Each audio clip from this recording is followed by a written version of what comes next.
Kita tutup dengan sebuah kisah yang kita rangkumkan insya Allah tentang masalah orang kalau bertakwa kepada Allah, Allah akan berikan kepadanya banyak sekali manfaat. Kisah ini teman-teman sekalian, kalau sudah ada yang pernah dengar, anggap insya Allah review ilmu. Kalau ada yang belum dengar, anggap insya Allah tambahan iman, gitu ya. Kisah ini saya berikan nama dengan kisah sebuah terong. Ada seorang anak muda di Damaskus, di ibu kota Syria, di zaman tabi'in dulu, pernah datang ke sebuah masjid namanya Masjid At-Taubah. Masjid At-Taubah ini zaman tabi'in ada. Ada seorang tabi'in masyhur di situ tinggal, jadi imam juga jadi alim, mengajar tiap hari. Anak muda ini datang lalu berkata, "Wahai imam," imam kalau kita kiai, "Wahai imam, saya datang dari luar Damaskus, ya, miskin, tidak punya apa-apa, tapi saya mau belajar agama.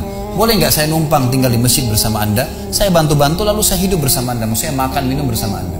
Kata ya syekh itu, silahkan, nggak masalah. Tapi harus sabar, ya ikutin kehidupan saya. Apa yang saya makan kau makan, apa yang saya minum kau minum. Kata anak muda ini, baiklah. Anak muda ini cerita, dia bilang setelah 3 bulan saya tinggal dengan syekh saya. Ternyata syekh saya ini orang yang sangat zuhud, luar biasa. Ada makanan makan, tidak ada makanan puasa. Dan hari ini sudah 3 hari kami puasa. Sahur dengan sebutir kurma segelas air, buka puasa juga begitu. Tapi ini sudah hari ketiga, syekh saya masih kuat, saya sudah tidak kuat lagi, dia bilang. Saking tidak kuatnya saya bungkukkan punggung saya, menekan perut saya supaya lapar saya hilang.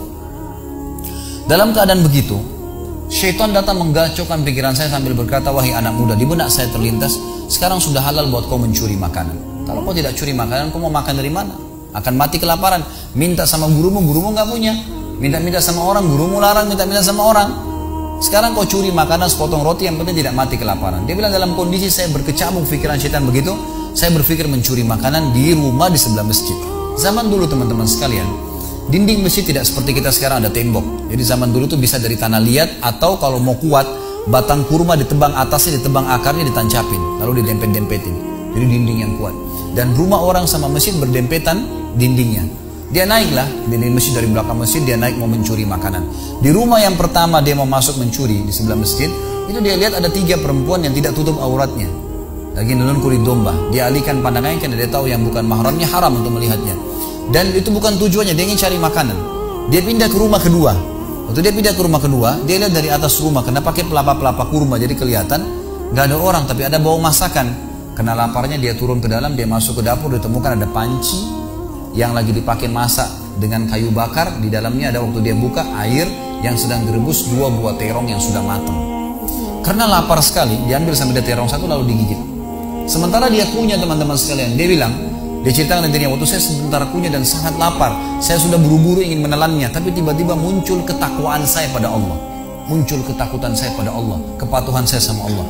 Lalu saya berkata dengan diri saya, subhanallah, syaitan berhasil membuat saya melakukan 3 dosa sekaligus. Yang pertama, masuk rumah orang tanpa izin, dosa. Yang kedua, mencuri, mengambil terong itu. Dan yang ketiga, saya sedang memakan makanan yang haram. 3 dosa sekaligus.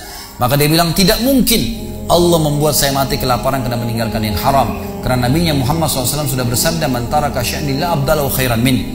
Siapa yang meninggalkan sesuatu karena Allah, Allah akan gantikan yang lebih baik darinya. Lalu saya lempar gumpalan makanan terong itu ke lantai dapur tersebut, lalu saya kembali ke masjid. Dan masih ada pengajian, saya tidak bisa tangkap apa yang sedang dibahas karena laparnya. Waktu bubar pengajian, dia bilang, guru saya duduk di kursinya, saya pun duduk di tiang salat yang masjid. Ada satu orang tua di belakang masjid. Lalu masuklah seorang wanita dari pintu masjid bercadar, berbicara dengan guru saya sambil guru saya menundukkan pandangannya. Setelah itu guru saya mengangkat kepalanya lalu melihat ke arah saya dan memanggil, "Kesinilah muridku." Datanglah saya, kata anak muda ini. Lalu ditanya oleh guru saya, "Apa kau sudah menikah?" Dijawab oleh muridnya, "Belum." Lalu ditanya 2 kali, "Apa kau ingin menikah?" Dia tidak jawab. "Apa kau ingin menikah?" Tidak jawab. Sampai 3 kali, "Apa kau ingin menikah?" Dia tidak jawab. Lalu kata anak muda ini, "Wahai imam, wahai syekh, ya guru saya setelah Allah subhanahu wa ta'ala, hidup saya bergantung pada anda. Apa yang anda makan, saya makan. Apa yang anda minum, saya minum. Sekarang sudah 3 hari kita punya makanan dan minuman, puasa. Dan saya sangat lapar. Kalau saya nikah, saya mau beri makan dari mana istri saya?"